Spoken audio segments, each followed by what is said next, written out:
This is A View from the Bridge, official podcast of the Belfast Giants for kingdomofthegiants.com. Today is Tuesday, the 10th of March, 2026. My name's Patrick Smith. I'm joined by the Belfast Giants statistician, Mr. David McGimsey, and the local hockey legend, which is Simon Kitchen, one of the voices on Giants TV. Over the next under an hour, Davey, under an hour, because with time restrictions this week on me are massive. So next less than an hour, we're going to bring you all the news and views of the Belfast Giants and the Elite Ice Hockey League. I know you like restricting the people, but the well, I'm going to put a timer on. Oh no, there's a timer in the top corner. Timer in the top. Is good.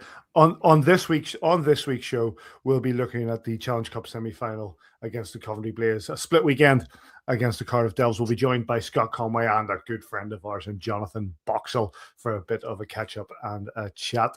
If you like and subscribe us on YouTube, X, Facebook, all the normal sort of places, and every good podcast provider. Mr. McGimsey, you well? No, but I'm happy. What's wrong with you? I was just thinking there, as soon as the coach's comments come on here, I'll run and get some tablets. But now we don't need to discuss it on a podcast, on a hockey podcast. That's not good, man. That's okay. If you do need to go and spend some time somewhere, then you go and do that. Says, are you well? That's more like yes. If I sound like I'm better than he is anyway. Sounds like we're both better than he is, man. This has been a season-long saga, as you know. Yes. So, is this all right? Okay. Yeah, we've done the dog days, as those players talk about. You know, when they get tough through the winter. I've had a tough winter too, but the spring is coming.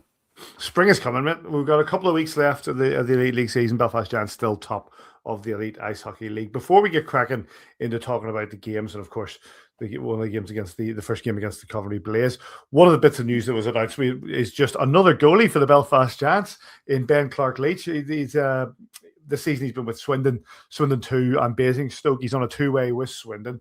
One of the young talents, he got his full GB debut again in the that tournament that they had, the Nations tournament they had up in Edinburgh. Simon, this is a young British talent that the Giants have pounced on, really. Yeah, well, I mean, look, we're going to be looking in next year, so we're going to be looking for another backup goaltender.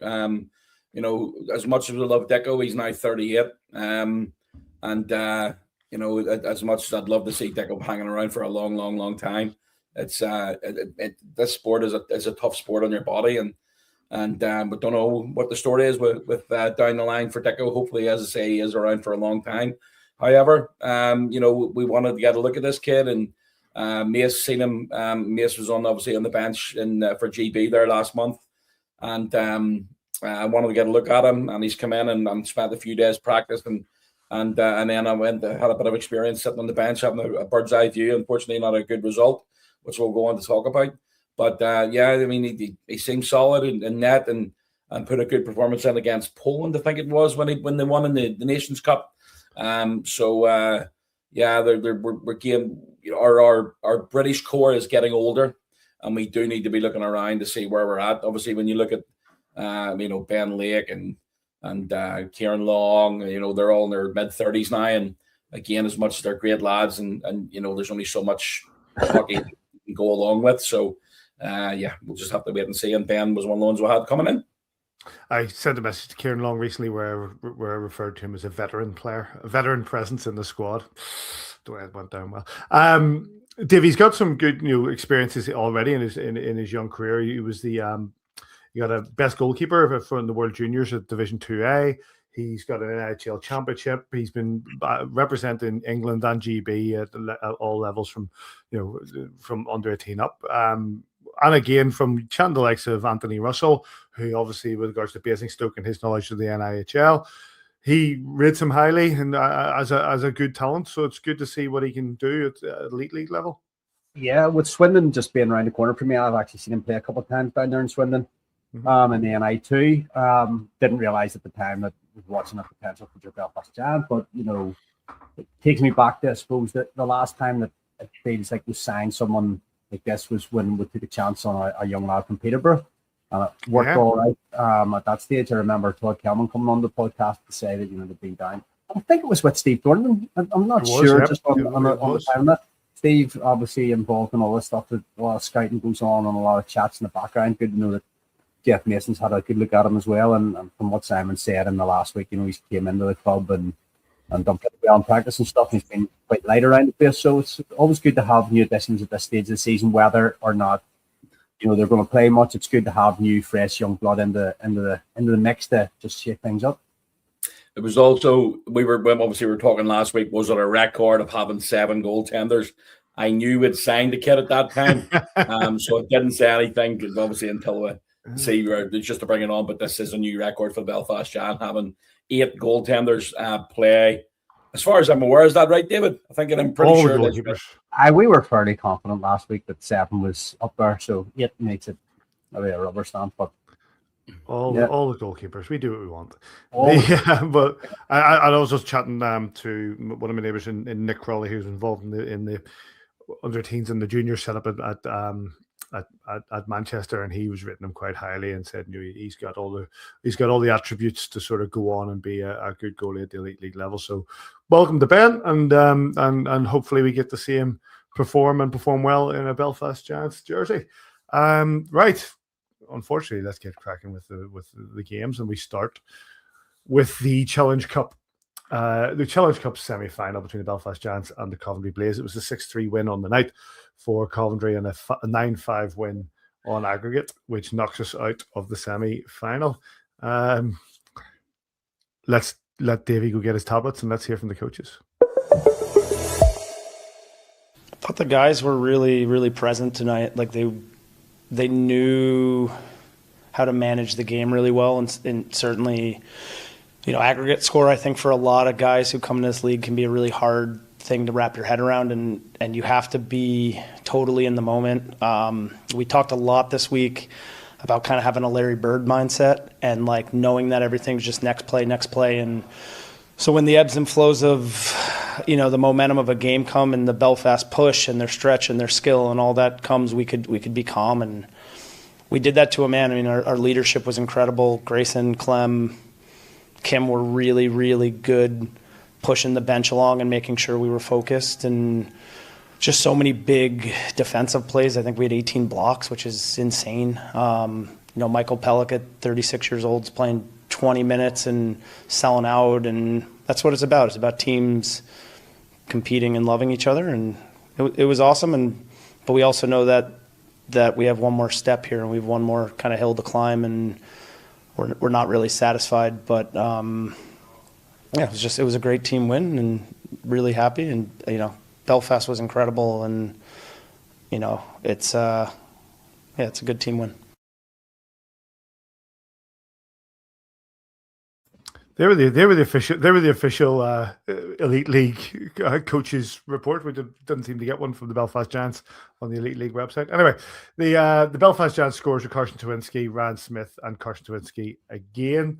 For the Coventry Blaze, the scores are Matthew Gleeson again, Luciani again, Constable, and Colton Saucerman. It was Jake Kupski against Matt Robson, and your referees were Daniel Ferguson and Andy Dalton. Very simply, David, what went wrong?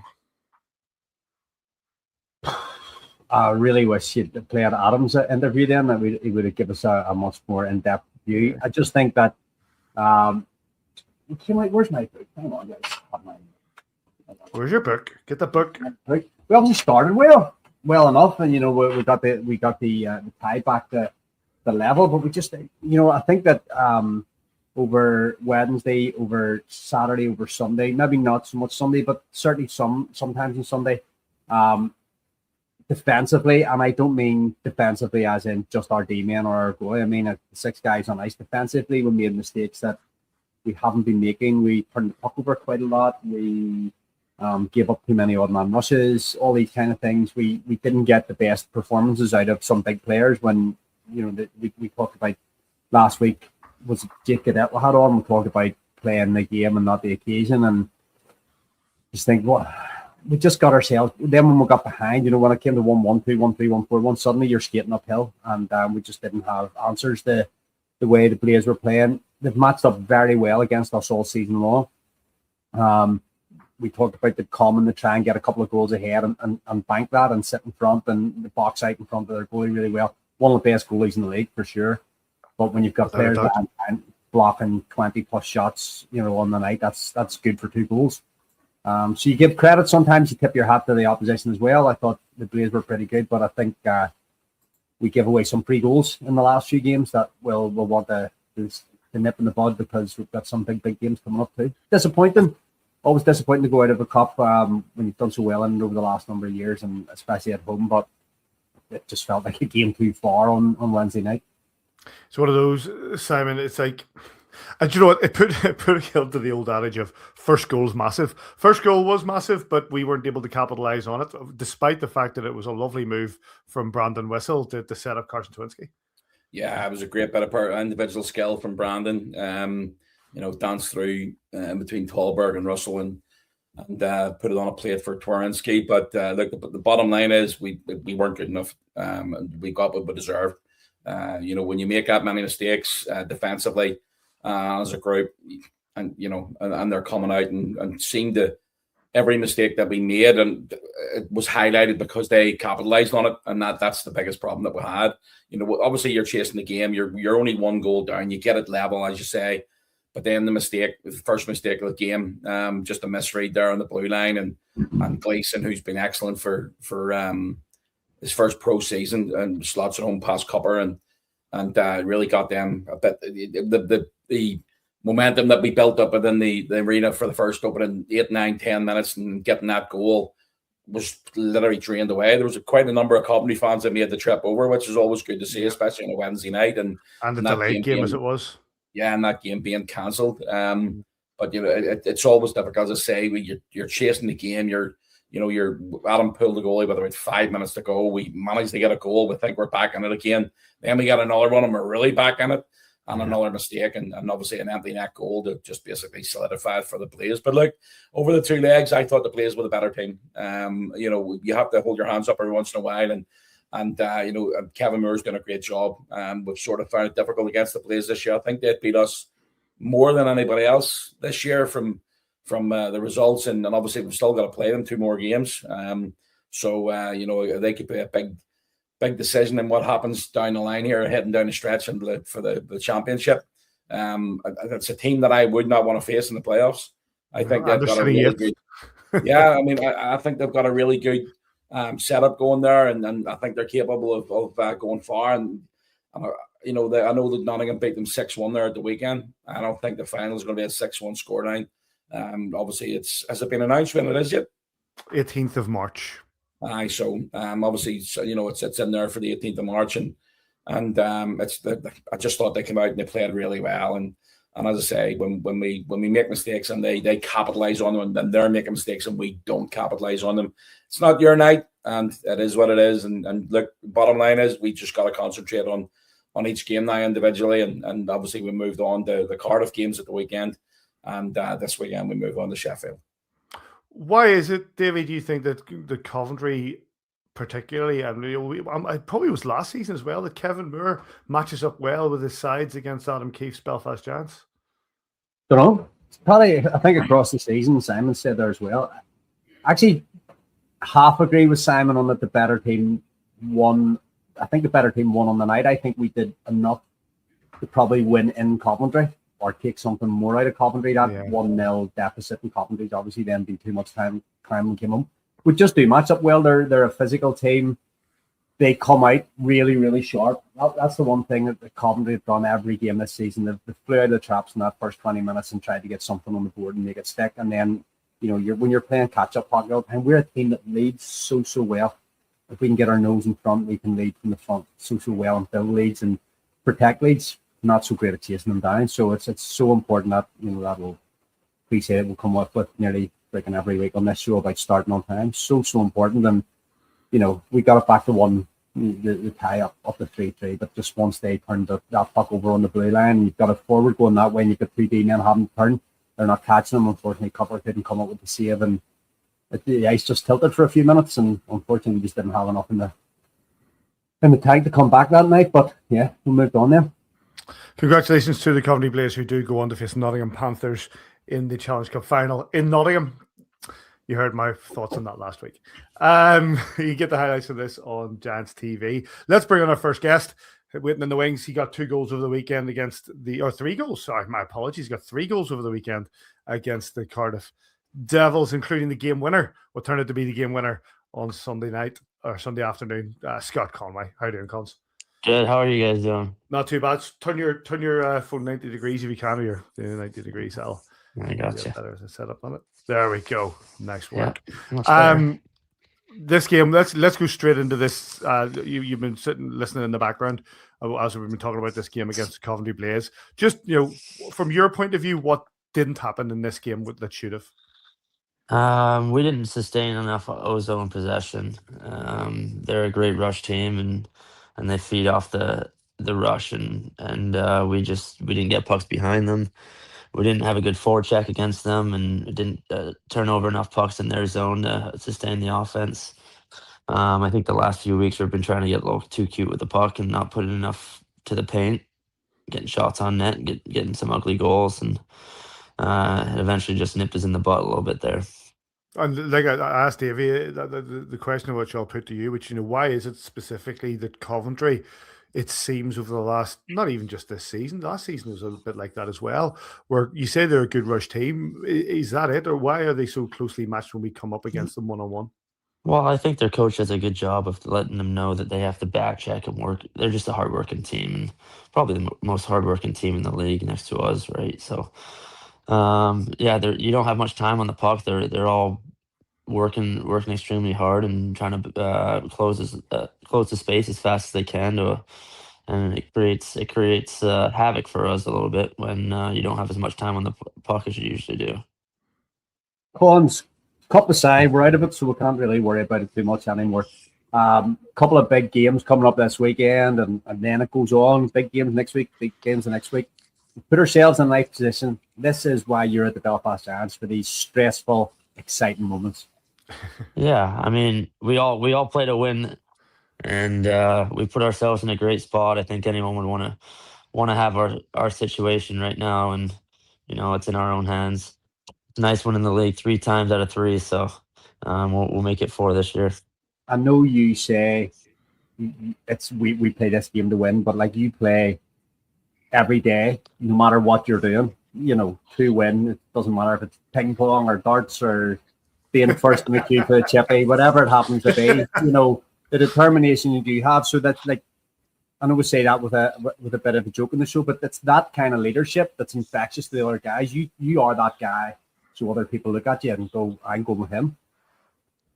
Funny thing is, my mom's in town right now, and she got here this morning. We're playing a game. We just finished up playing a game, and she kicked my ass. So, but yeah, no, it's you kind of need that. You need the competitiveness in practice, and that translates to games. And I mean, I'm hard on guys at times, and guys probably don't like that at times also, but like you really do have to be like that in order to win.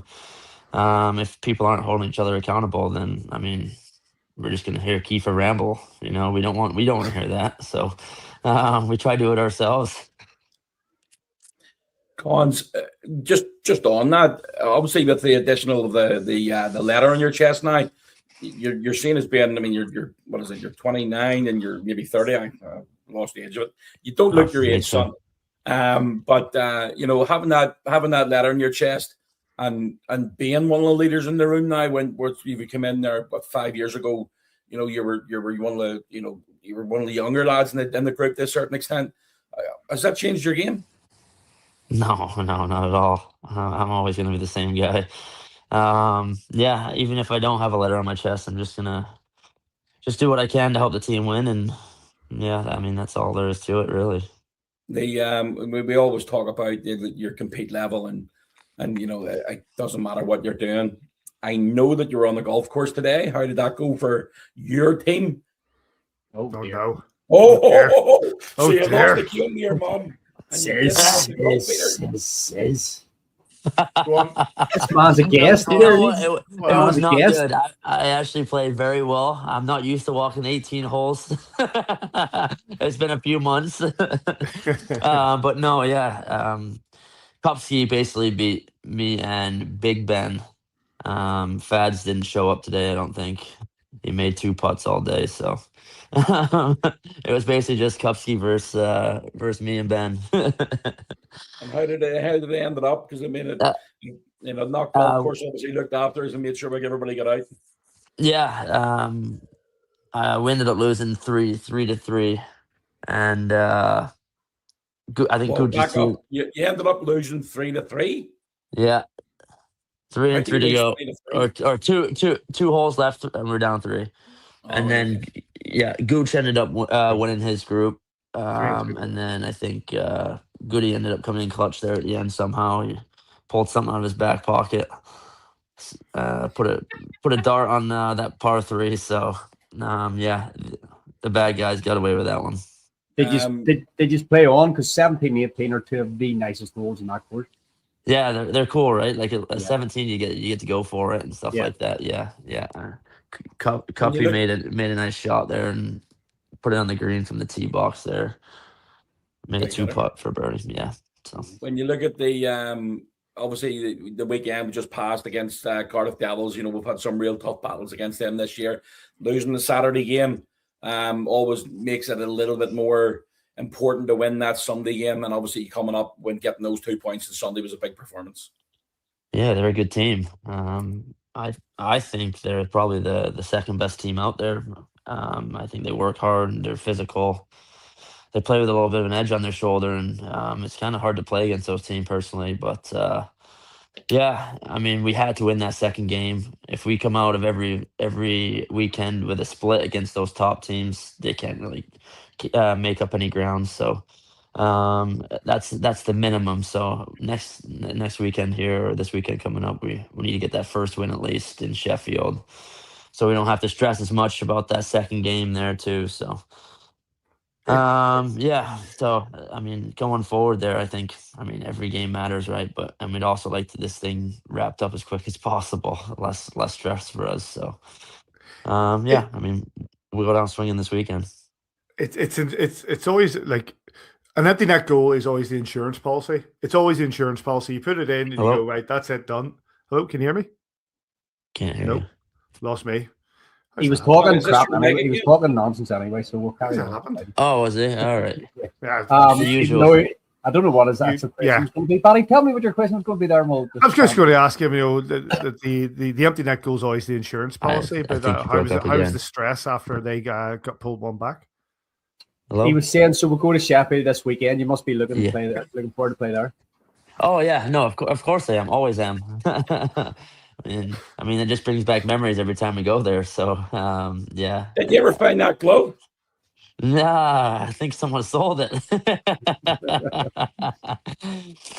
Might have to throw my helmet really this year. surprised. Yeah, I'm really surprised that never made it on the eBay. I'm really surprised I've never seen that.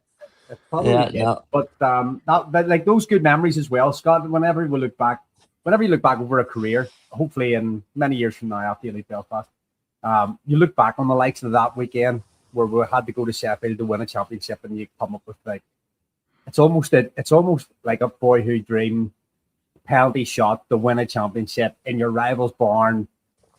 Like that's stuff of dreams, man. Yeah. That's definitely the goal of my career for sure. Just to see everyone's faces after that went in, it was it was unbelievable. And there's always little stories. Are you back yet, Paddy? I don't know. Can you hear me? No. I can. No, you can hear me. No. But Cons can't hear me, so you wrap it all up. Okay, well, Paddy says we'll have to wrap here anyway. So let's quickly look forward to this week. The double headers. This is a really nice thing as well. Now that we've Cardiff twice, we've Nottingham twice, we've Sheffield twice. There's a chance to build a little rival against the guys that are at the very top. And if you want to be the best, you got to beat the rest. So like this is our first opportunity on Saturday to get 4 points closer to that title. Yeah, agreed. We're looking forward to this weekend for sure. Like I said earlier, we gotta go in with the mindset of at least winning that first game to start and continue from there. But Sheffield's a hard place to play, if not one of the hardest buildings to play in for sure. Their fans are loud; they get behind them, so that first goal is going to be crucial there. I think. Shut those fans up right away and get to business kind of thing. So that's going to be our goal, I think, this weekend. And we have Nottingham a couple times too, right? And I think they're at home though. Yeah. Yeah. So it's nice having the fans behind us at home. And I think Rochi was telling me yesterday, or was that our first regular season loss at our rink during the league? Yeah, in regulation, yeah, it was the first game we've lost in regulation this season. We've taken 2 to overtime, and we lost them. But that's the first game we've lost this season in the league at home in regulation. I like our odds being at home. Then put it that way. Absolutely. Yeah. Cons, when we look at the game, how successful we have been in the last 4 or 5 years. And, we're not getting ahead of ourselves heading into these 2 big games at the weekend. And obviously, we're home and away against Glasgow the following weekend. Then you've got the doubleheader against Nottingham. Everybody wants to get this wrapped up as soon as possible and get that trophy. But it's just next game up mentality. This Sheffield team will be hurting after being beat 3 times in a row against Belfast and comprehensively in 2 other games. So that it is going to be a tough game this weekend against Sheffield. Yeah, they're bringing their A game. Every team does playing us now, especially us being at the top. Everyone wants a piece of the pie. Unfortunately, they're not going to get it. But I mean, every game now is make or break for us basically, and you know what? They have a hard schedule too. Like all the big teams are playing each other at least a few times, so it's gonna make things a little bit interesting. Hopefully it gets wrapped up a little bit sooner than everyone else would like. Collins, one last one from me. You know me well enough now. I love a stat. And your game-winning goal on Sunday against the Cardiff Devils tied you on goals with Super George Owada from yesteryear. A guy, this really old guy that used to play for us years and years ago. One more goal. He scored goals? Points. What's that in? Points. Yeah, no, not in goals, in points. One more point to pass the coach. That'll be a nice one to get at the weekend and give him a little point on the bench. I didn't realize George Owada had that playmaking ability. He'll be buying me a beer after this weekend, that's for sure. Yeah, that'll be nice to pass him. Well, listen, we'll have to let you go because we'll need to get your rest for the weekend. But thank you very much for joining us. Paddy's typing everything I have to say here. Anything else, Paddy, you need me to say? No, all good. Fix your mic. What's that? Tell him to fix his mic. Cheers, Collins. All right, guys. Bye-bye. Thanks, as always. Bye.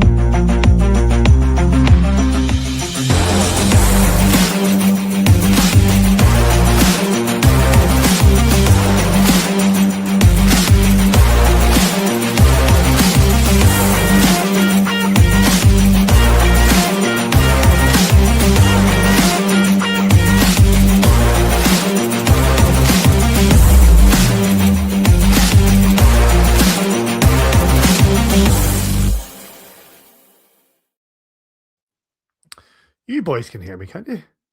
What? Dave's going to pretend. Yeah. What? Dave's going to pretend he didn't. I just even as like when that little piece was playing, I was thinking to myself, Davey, I'll just take the piss here. Big thanks to Scott Conway for coming and joining us. And didn't get the go on. Says you want to come in there. I've just had a message from Box saying, unfortunately, he's been called into a meeting at work. He was going to try and slip away, but we'll get him on again either next week or the week after. Another time. One thing, the question I didn't get, which I wanted to ask Cons about, which I didn't get to, Davey, because you didn't relay it. But it is like we'll come to it in this Cardiff game. But like the stress that's put on when you get that in. Do you know what? Sod that question. Let's just get into these games. I'll come back to it. The Belfast Giants had 2 games at the weekend against the Cardiff Devils. One on Saturday and one on Sunday. Let's hear from the coaches on Saturday. I thought it was a pretty good hockey game. I thought it was 2 good hockey teams going at it. I thought we were good. However, I didn't think we were direct enough to create more looks for ourselves and get an ugly goal. I thought they had a couple ugly goals by throwing pucks through the crease or quick point shot and a tip. That gets them 2. And I thought we gave them a freebie with a breakaway, which has got to stop. And they scored a power play goal. We didn't. That's that's the game right there. So I thought it was a good effort, but we made a couple mistakes that cost us tonight, and we didn't score enough. That's the reality. So back at it tomorrow. It's not going to be easy. It's going to be a tough road in. We've got to pick ourselves up here and go a little bit harder. We've got to be a little bit more direct to make sure that we're finding ways to get to 3-4 goals. And we simply can't be giving up breakaways. And our power play's got to start picking up and getting us one on the board.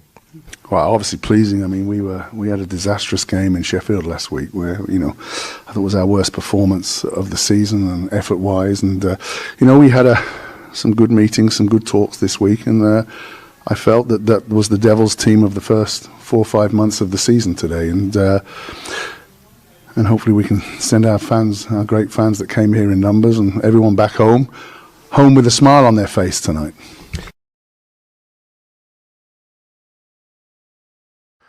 Goals for the Belfast Giants came from our friend just past there, Scott Conway and Ryan Smith. For the Cardiff Devils, 5 of them, Ryan Barrow with 2, Cole Sanford with 2, and Josh McDonald with the empty netter. In nets for Belfast Giants with Jake Kupski, Ben Bounds was in the other goal. Andy Dalton and Daniel Ferguson were your 2 referees. Simon, a 5-2 win for Cardiff. They came in and played hard. You heard it from Tomo there. That did seem like the Cardiff team that started the season, and I'm sure they're the travelling fans who came in big numbers, and by the end of the game we're out shouting the home crowd, but I'm sure they were dead pleased to see the side that came out there. Yeah, no, they played well on Friday night, to be honest. I mean, to be honest, Barrow, that's the best I've ever seen him play. He was outstanding on Friday night. 2 big goals for them, and then the wee rat Sanford got 2 at the end as well. But look, I use the rat term with a slight part of affection, because I love that type of player. I love you always sort of, he's the type of guy you'd love to have on your own team, because he always comes up with a big goal. He always, he's always in your ear chirping away, and it's just the way he plays the game. He get called for a penalty the other night. He punched the head on Saturday night, and then we ended up getting a power play goal off it, which is always nice to see. But they played really well on Friday, and they were very, very physical all night long. Bounds was pretty solid in net.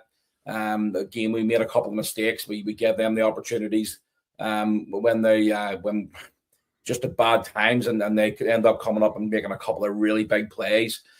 Another thing I didn't think we did well enough on Friday night. You've got to hit the target. When you get a grade A chance, you've got to hit the target. We're always picking our corners, which guys like to go top shelf, and sometimes Bounds he was really solid up top on Friday night, and you just got to make the guys work, and we couldn't get to the front of the net, but they boxed out on Friday night really, really well. They have some big bodies. I mean, McLean 6'7", Helgeson 6'5". You look at the play for Mark Richardson. I've always loved watching Mark Richardson play. He's played over 1,000 games in the IHL now. He takes that, sort of collides in the corner with the wall. Didn't play on Saturday night, but he collided in the corner of the wall on Friday night's game. And then, you knew he was hurt, but he left the stick. He got up, went to the front of the net. You even seen Cons, who had sort of collided with him. You give him a wee tap in the pads when he was skating towards the front of the net. But it's, they boxed out really, really well on Friday night, made it very difficult for us to get to the blue paint. And I thought that we could have picked up a couple more goals. And maybe when you look at the expected goals on Friday night, we should have done better for sure. But look, that is what it is. It's always disappointing to lose the first game of a doubleheader weekend.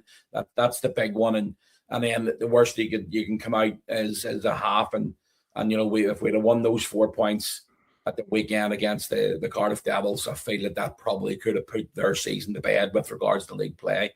They're still in it. They've still got a big say in what happens down the road here. Yeah, it's going to be interesting how it all turns out. But we've had a solid season against Cardiff. Davy's been to the 3 games obviously in Cardiff this year when we played very, very well, and probably should have got more out than we did. Davy, I think that's fair to say. Yep, I think that's fair to say. And I think over a number of years, I still remember, I can't remember, it was like 3, 4, 5 years ago when we played Cardiff really early in the season, took an L there, and it sat with us that whole season. Like, that was a game that we should have had 3 points from. It sits with me 5, 10 years later.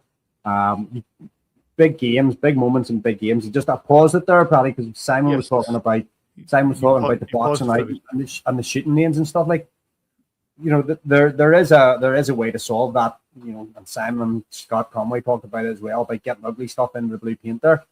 But it's even hard to get stuff ugly into the blue paint when you've got effectively 5, 6'5" guys standing in front of you and a very, very good goaltender. So it's about working hard. It's about winning battles in the corner. It's about putting the puck back in there deep again and getting their first goal. Their first goal came from getting to the blue paint and getting right. You know, their first goal from Barrow came from getting right into the face of Kupski and getting into that blue paint. Yeah, we just got to work. And I suppose from here, what you want to be doing is setting up those long O-zone shifts where they don't get changed and you get fresh legs, and eventually you come up with a grade A chance. It's the only way to come up against these teams. Sam talks about XG and stuff. We probably didn't get enough shots. I think we're outshot on the Friday night, which is quite rare for us in terms of certainly home to be outshot. But you know, Adam said it all in his piece there. He wasn't happy with, you know, a number of boys, and we talked right at the top of the show as well about uncharacteristic chucking the puck up the middle of the ice when we would normally go off the walls or would look for that pass and turning the puck over and giving away opportunities that we wouldn't normally give away. You have to, sometimes you have to throw the puck in the bin and get back at it, and this was one of those where you have an opportunity 24 hours less than 24 hours later to get at the same team again, because as Simon has said as well, they had to win. Cardiff had to win on Saturday night. Their season is effectively on the line. If they lose that and they go into Sunday and with a downer and they lose that as well, their season's done. They just keep themselves alive by putting in a massive effort and giving themselves an opportunity to then get 4 points. Didn't work out that way. Split weekend, you know, I think I talked to Simon in the middle of last week. These double headers, do you take splits in them? And probably yes, you want to get more. You want to win the first night. That's that's the one you want to win, and then it almost feels like anything's a bonus. But if you lose the first night, it becomes critical to win the second. And obviously, you want to.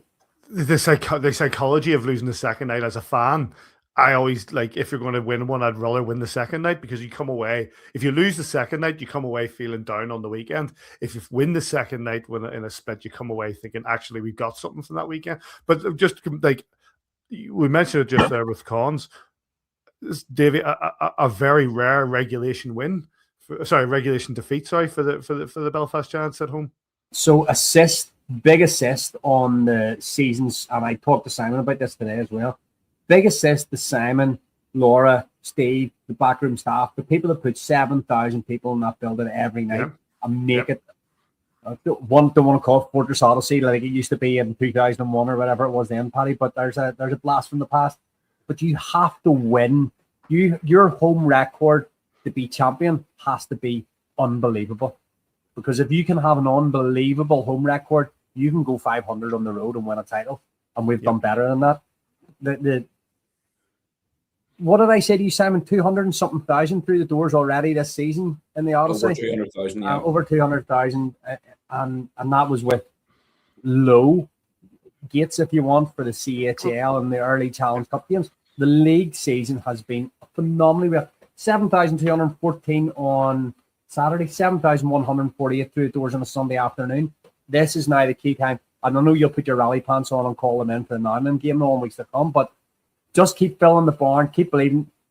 First regulation loss in forever at home. It's been phenomenal. Well, when was the last time the East End wasn't in? Like, I made this comment to Joanna. We were watching this game. Well, so I was saying we were watching this game, and I was saying there's like I can't remember the last time I saw the Bridge End East End empty without not having a full bowl. Which the full bowl was a rarity, where it's now a regular thing. Yeah, it was the end of January. I mean, that's a big shout out to the ops team at the arena. You know, they've worked their tail off, in fairness to them, and you know, we've got it in for every game now to the end of the season, and we have concerts the night before and a lot of them as well. So, you know, when you look at the workload that they have coming up, it's you know, with the obviously invested in the new system at the East End and over the summer, and whereas before it used to take 10.5 hours and we had to get it signed off by a structural engineer, every time it went in. It doesn't need that now. It's remote control, and we can get it in 3.5 to 4 hours, and they're getting better and quicker at it as well now. So, when that gives you the capability of putting an extra 800 people in the building, and it makes a big difference, because when you have that whole enclosed bowl the whole way around, it just makes it feel, especially when there's very, very seldom that there's actually any seats available. And when you get that going, it makes it a big, big difference. So it was again, as I say, the ops team have done a brilliant job this season, turning it around quickly to get everything up and running, and put the extra seats in the building. And look, the bottom line is that they've got to be sold as well. So everybody's, the whole group behind the marketing team, the commercial team, everybody behind the scenes is working their tail off to try, and the ticketing team as well. They have to organize all this stuff and sell the tickets. So it's just a full team effort off the ice. However, it helps when you're winning.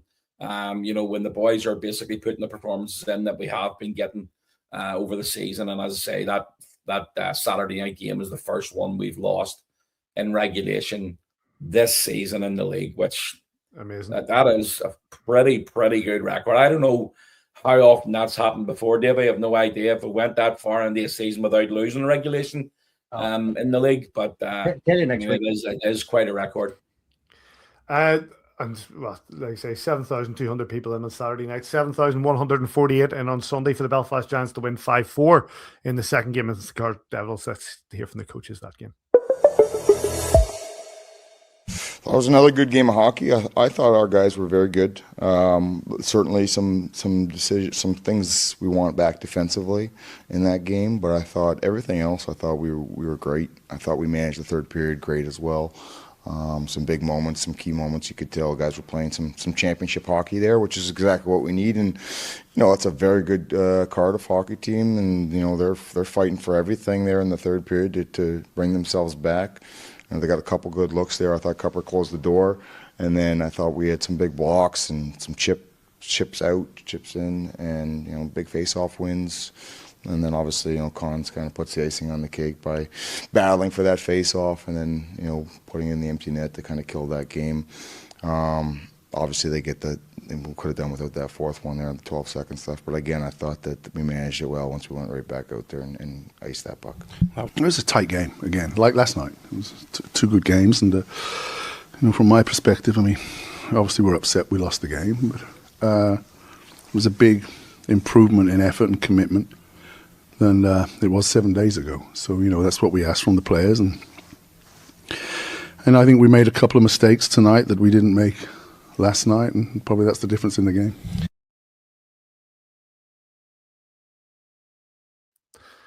That defeat to the Sheffield Steelers has really sat on Paul Thompson's mind. That's twice he's mentioned it in both nights. 5-4 win for the Belfast Giants. Jake Gaudette, Scott Conway, Bo Hansen, Ryan Smith, and then Scott Conway with the empty netter. That was the game-winning goal for the Cardiff Devils. Well, it was a Riley Brandt hat-trick. We talked about the Brandon Whistle hat-trick, and people say, but it was a Riley Brandt hat-trick, and then Josh McDonald with that fourth goal with 59:48 on the clock. Jake Kupski and Ben Bounds in nets again, and once again, Andy Dalton and Daniel Ferguson were your linesmen in those retro shirts. Simon, again, another sort of tight affair between these two sides. It was nip and tuck. Giants eventually started to pull away and get the sort, but again, another tight battle. Yeah, and again, as Adam, I've said this a million times, he always gives an honest interview of every game that he actually comes out and does the report. And we talked about Riley Brandt last week on the show. He's added those goals this game this season. That's now him up to 18 goals.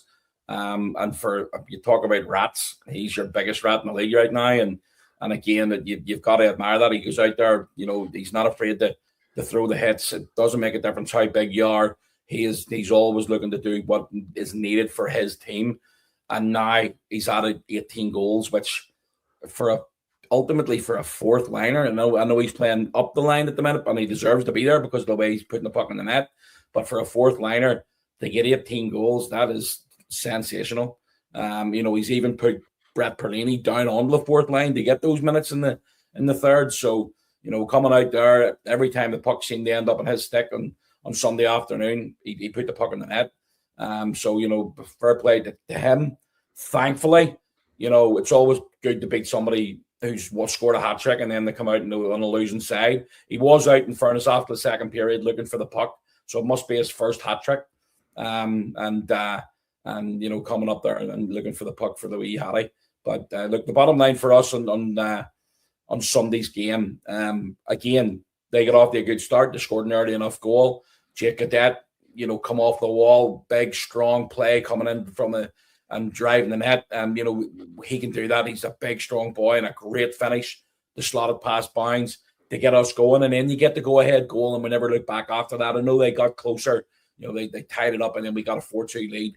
But I really didn't see that we were out of place on Saturday. On Sunday, sorry, I thought we played really, really well. I thought we controlled the puck in the third period.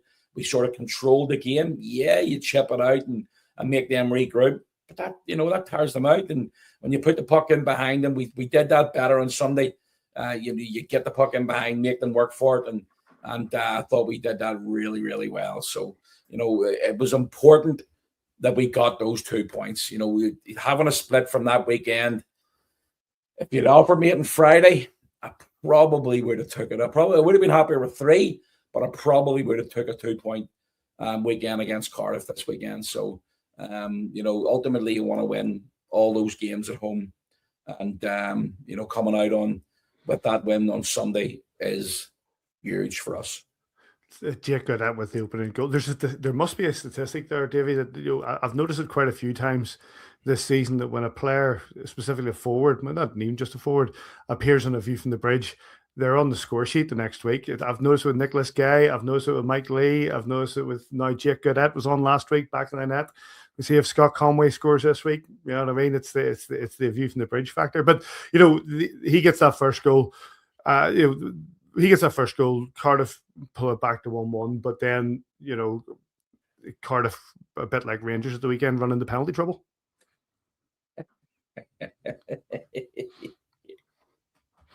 I've been thinking about that for half the day. I've been thinking about dropping that one for half the day. Can you hear him, says? Yeah, I don't know what's microphone must be broke again. I don't know what he's saying, man. What did he say? I said that Scott Conway did well. We've got a very good power play. Can't hear him. Yeah, I can hear you now. Sorry, go ahead. We've got a very good power play. He's back. Scott Conway showed that.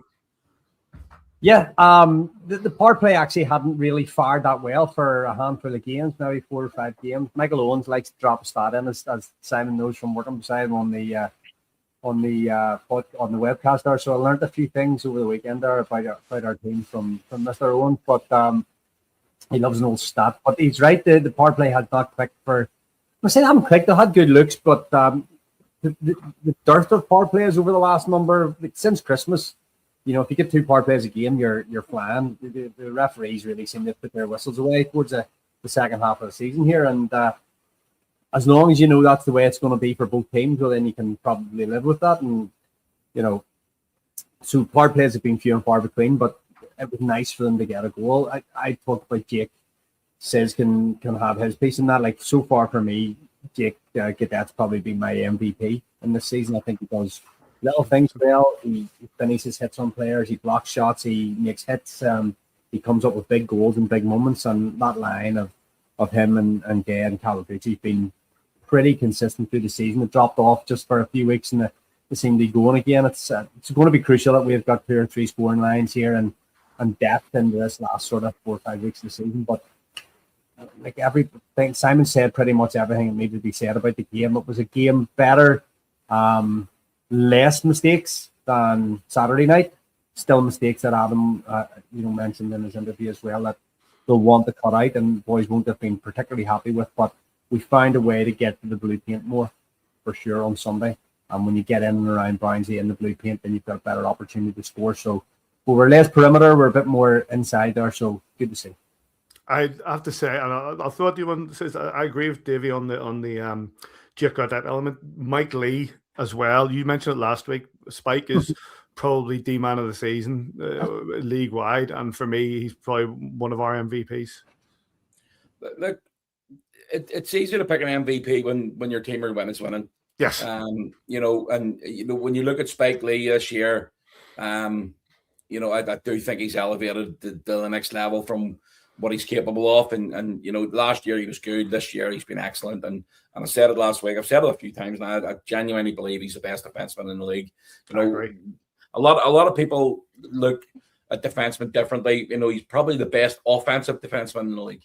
Right. I think I've always thought that the defensive position, when you're talking about defenseman of the year, there should be a different prize for it. I think it should be, because defending is an art as well. There's guys out there who take pride, not go looking for getting points on the board, more blocks and hits and basically keeping clean sheets and they're contributing to shutouts for their goaltender. I always thought that should be defenseman of the year. However, the way it's voted on, he will definitely be getting my vote this year. I think he's been absolutely outstanding. And there's a long way to go. He's second in the league in points, and after Mitchell Balmas, and I think he's going to add to that between now and the end of the season. So he's played very, very well.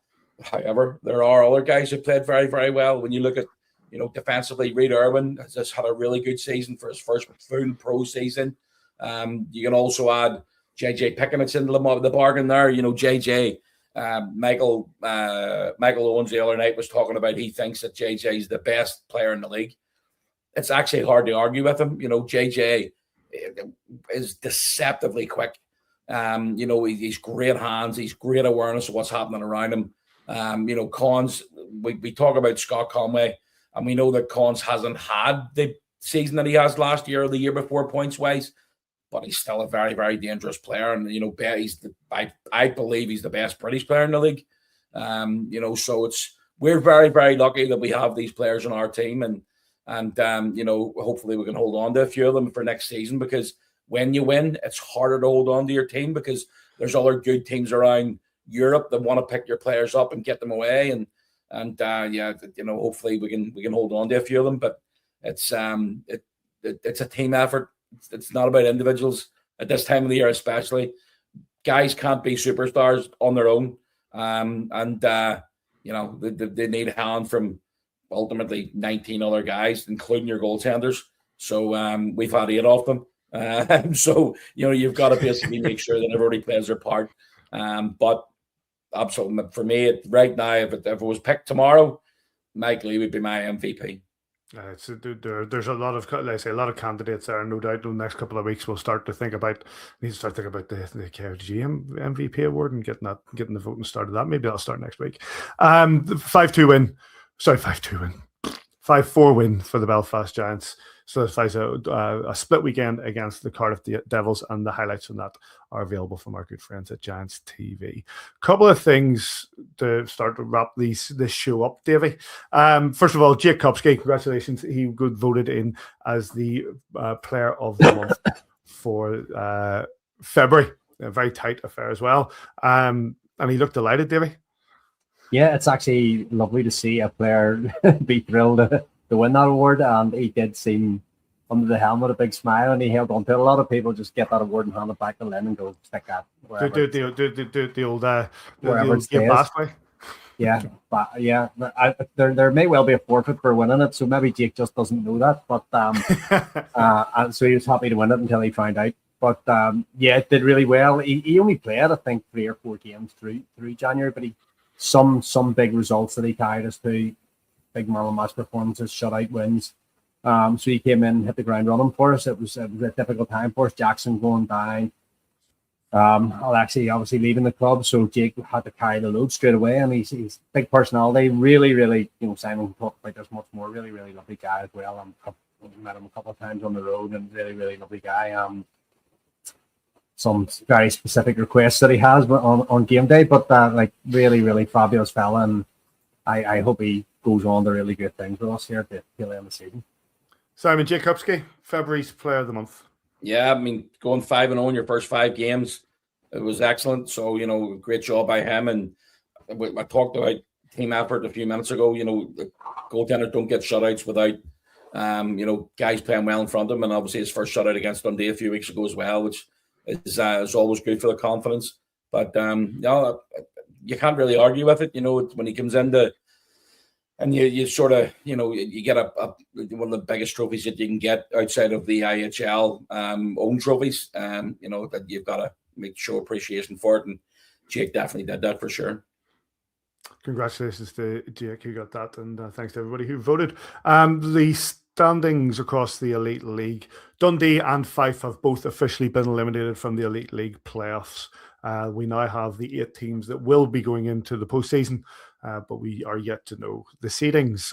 Belfast Giants sit top of the Elite League, 44 games and 70 points. Currently, the total that the Belfast Giants would have to reach to be champions again is 82. We're currently on 70. That will change because there are games against the Sheffield Steelers, who are in second, and the Nottingham Panthers, who are in third. That is the possibility to change if they take points off either of those two teams. Cardiff are 61 points in fourth. There's a real battle between those three at the moment. Manchester Storm are in fifth on 53 points. Guildford, Glasgow, and then Coventry Blaze are in eighth. They are level on points with they're level on points with the Glasgow Clan on 47. Glasgow are in seventh based on regulation wins. Tough season, Davy, for Dundee and Fife, eliminated already.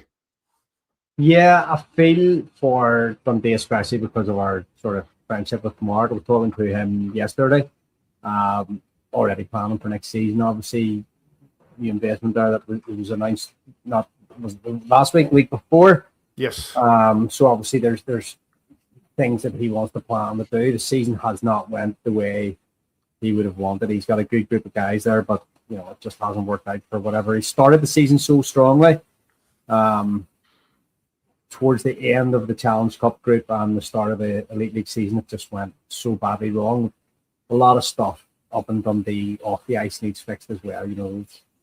Access for that rink is difficult when there's public skates and weird times to try and put a team out in the ice. Simon will know what it was like to be a hockey player and having to train late at night or early in the morning and not have, like the Giants have, the option of the ice bowl, and that brings its own difficulties for Taffron up and down the road. But we have 2 facilities and the guys can train in the morning and go to the gym and rest and eat and all at the right time, whereas some clubs around the league, we've seen in Fife, we've turned up in Fife this season to the away locker room not being ready because there's a public skate going on.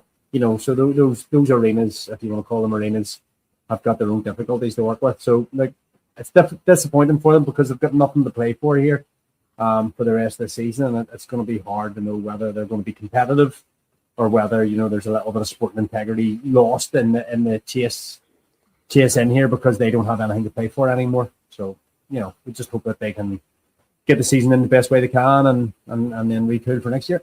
I don't know what's going to happen with Fife, obviously. They've had a very, very difficult season. Nobody really knows what's going on there. They lost their coach, lost a few players.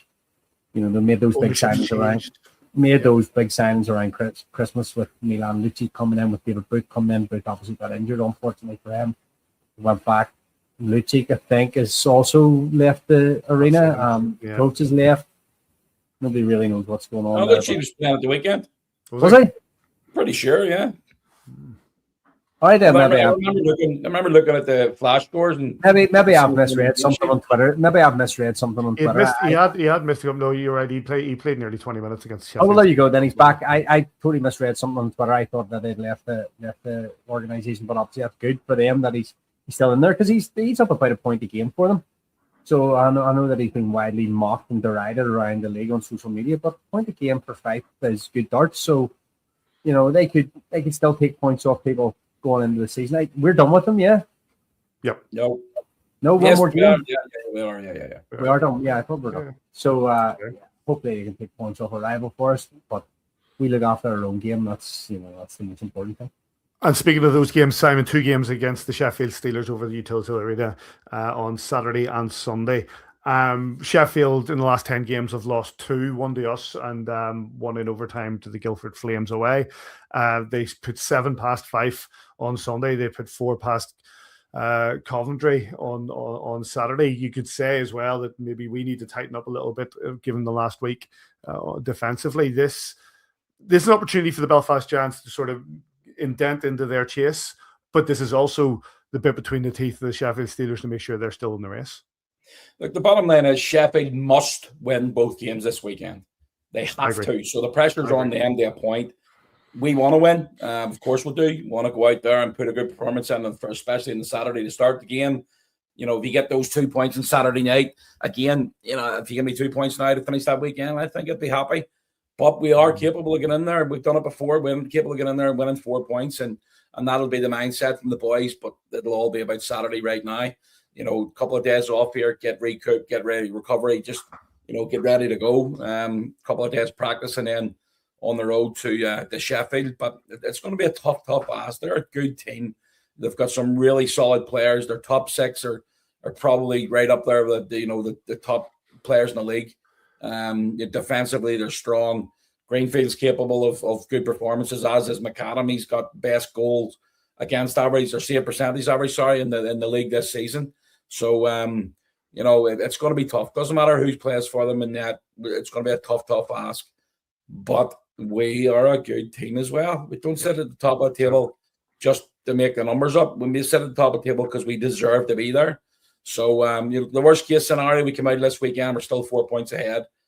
But it would be so much better if we were 8 points ahead after this weekend again. It's a pivotal couple of weekends, 2 or 3 weekends. We got 2 against Sheffield, 2 against Glasgow, and then 2 at home to Nottingham. Sheffield likewise, 2 at home to Belfast Giants, and next weekend they have a home and home series against the Nottingham Panthers. Yeah. It's Davy. We're in for an exciting end of the league season. Yeah, and while we want to get maximum points that we can, all those teams are going to be trying to do the same, but they're all playing each other. What I don't want to see is 3-point games between many of them. You just want to see a winner, regulation and games. But it's an exciting time again. This time of year to be a Belfast Giants fan over the last 10 years has been an incredible ride. And I'd rather have the stress, and I do feel stress, and I mean that genuinely. I'd rather feel the stress of where we are than the stress of the ones that are chasing us down. Be heading off about 5:30 on Saturday morning up to Sheffield. Can't wait to get there. Feels so much less stressful when you're at it than watching it on the internet. So really looking forward. Oh, by the way, we have 2 sets of tickets for Saturday night, 2 sets of tickets for Sunday night. If anybody wants them, get in touch and we'll put them in your hand very, very cheaply. I was personally, I was hoping to get over this weekend, but it's Rasheen's birthday on Saturday, and Joanna's out all day on Sunday with her sister, so that's the end of that. I could take the kids on Sunday, I suppose. Yeah. but yes, a pivotal weekend for the Belfast Giants. One of a few pivotal weekends for the Belfast Giants. That's Saturday away at the Utility Arena 7 p.m. Sunday away at 4 p.m. If you're not making the trip, and I know a lot of people are, and worryingly, Jim Lynch is making a trip, which, given his last times he's went to Sheffield, have not gone well for the Belfast Giants. So, Dave, you may have to kick him out of the arena if things aren't going well. So just keep an eye. Okay. But 7 p.m. and 4 p.m. on Saturday and Sunday. If you're not making that trip, then you'll get it with JJ and with watch it search at the on Steelers TV. On that note, gentlemen, any other business? A wee bit. There was sorry, David. The escape of the Giants was last night with 300 people stay behind, and all the boys went out and had a good session with the fans on the ice, which it's always nice. And I met a couple of big AVFTB fans. One of them was young Sam from Antrim. So he watches every Tuesday night and probably way past his bedtime, to be very honest. So, welcome, Sam, big AVFTB fan from Antrim. And, always great to have you watching along. And then Sophia from Banbridge, another fan who basically probably should be in her bed. I'm not sure if she watches on the Tuesday night or they'll watch a rerun again during the week. But, so many positive comments from AVFTB. For AVFTB, sorry. Great to see everybody on the ice with the boys on Sunday afternoon. It was really good. Okay, well, that makes me slightly less grumpy then. Sam, Sophia, thank you so much for watching us. Makes it all worthwhile when somebody says hello. So hope to see you at the SSE soon. Absolutely. A big thanks to them for tuning in. Well, and on that fantastic note, like I say, 2 games against the Sheffield Steelers, Saturday at 7 p.m, Sunday at 4 p.m. If you're not making the trip, go and watch on Steelers TV with JJ. And not Rod Sarich, like I just said. Ron Shudra. Where's my head? Rod Sarich. Stay there 1 second. Go on, What do you see go this? on, You see go on. this? I'm going to take this with me. I'm going to take a this Rod with me Sarich jersey. and give it to. It mightn't be. It might be Ron Tudor. I can't remember.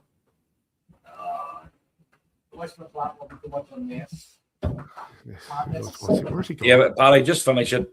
It's just like before Davy. He's the one who wanted to finish that for an hour. I know. He's the one that. An hour and 5 minutes, Davy. The tick-tock. I don't know what I've done with it anyway. What is it? If he comes up with a Sheffield Steelers jersey here, I'm getting the next flight to Bristol, and he's getting a dig in the head. It'll certainly not be Sheffield Steelers. It is Rickety Ron Shudra.